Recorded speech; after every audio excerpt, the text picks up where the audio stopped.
చెట్లు అయితే మనం క్రాస్ చేస్తుండే నాకంటే ఎక్కడ పెట్టుండే అబ్బా తాత నలుగురు మగ పోరగంలో కాడిపోయి పుట్టింది నా లెక్క నలుగురు మగ పోరగంలో కాడిపోయి ఆడిపోలా కర్రగా దుడ్డ నా లెక్క ఎక్కడ ఏమైతుంది ఎక్కడికైతే పుట్టేది ఉంటుంది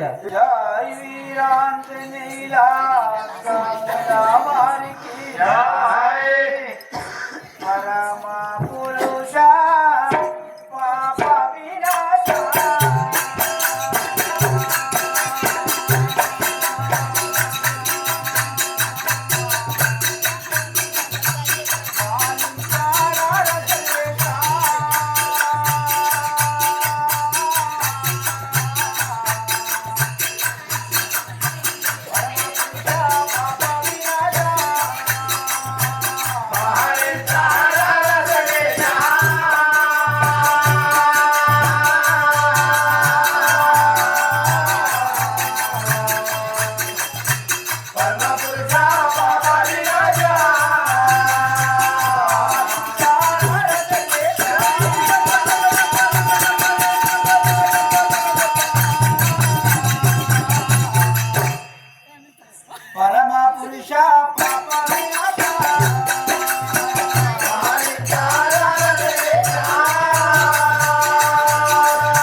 ఒక కథ మాత్రం ఎల్లాడిపోయింది కానీ నీ కథ ఉన్నది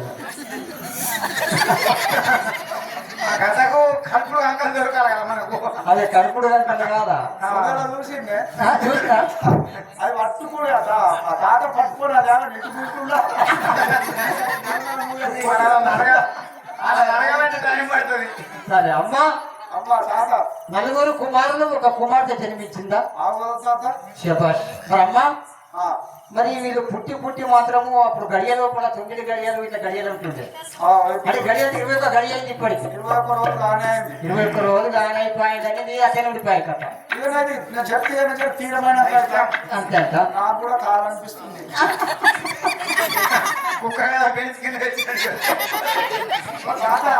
నేను కూడా అయితే మనసులో తప్పుగా అమ్మవారి గర్భమంతుల నలుగురు కుమారులు ఒక కుమార్తె జన్మించినారు మరి చెమ్మదగ్ని చెప్పిన ప్రకారముగా ఆ బాలులకు ఆ బాలికకు ఏ విధముగా నామకరణము గావిస్తారు చూద్దాం చేద్దాం అమ్మ చెప్తాం మరి సరే చెప్తే ఉన్నది మరి అమ్మా చూడండి అమ్మా మాకు ఈయన పరిచయమైంది మైకులు అయిన మైకులు నందిపేటలో అయినా ముప్పేరి కాడ పరిచయమైనాడు ఎందుకంటే మనము ఎంత ఏం చేసినా కానీ ఇంత ఆనందించలేము మేము 5 రోజులు ఆడుతున్నాం కానీ మమ్మల్ని అందరినీ కొట్టేసిండి ఆయనకు నేను చేతులెత్తి నమస్కారం చేస్తున్నాను కళాకారులను ప్రోత్సహించడం ధర్మం కాబట్టి అయినా ఎంతో దూరం నుంచి మన ముందుకు వచ్చినాడు ఎందుకంటే ఇక్కడ మైకులు పెట్టాలన్న సంతోషంతో కాదు ఆయన వద్ద కూడా కళ ఉంది కాబట్టి నేను కూడా నా లోపల ఉన్నటువంటి కళ ఏ విధంగా ఉన్నా బయటకు తీసి ఒక జనాన్ని నవ్వించడమే నా యొక్క ధర్మం అని చెప్పేసి ఒక పాత్రతోని మనందరినీ మాత్రం నవ్వించినందుకు ఆయనకు ధన్యవాదాలు. చేసిన ఈ జోకు ఎవరిని ఉద్దేశించి కాదు ఏంటంటే ఎవరినో ఇట్లా ఉద్దేశించి ఇట్లా మాట్లాడడం అనే మాట ఎందుకోసం జోక్ కోసమే ఇది చేయడం జరిగినది. ఎవరు కూడా తప్పులు తిని పట్టుకోకూడదు. ఈ విధముగా ఆ తొట్టె లోపల మరి అమ్మవారు బాలులకు నామకరణం గావిస్తున్నారు కాబట్టి పరశురాముడు జన్మమైనాడు. మరి ఎవరికి తోచినంత వారం మాత్రము కట్న కానుకగా సమర్పించుకోగలరని చెప్పేసి కూర్చుందాం. 100 రూపాయలు వేస్తేనే కట్నం అని అనుకోకుండా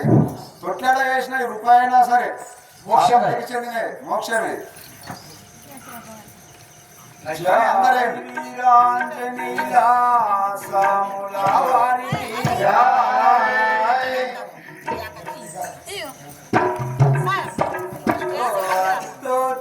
నంద జో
బిడ్డ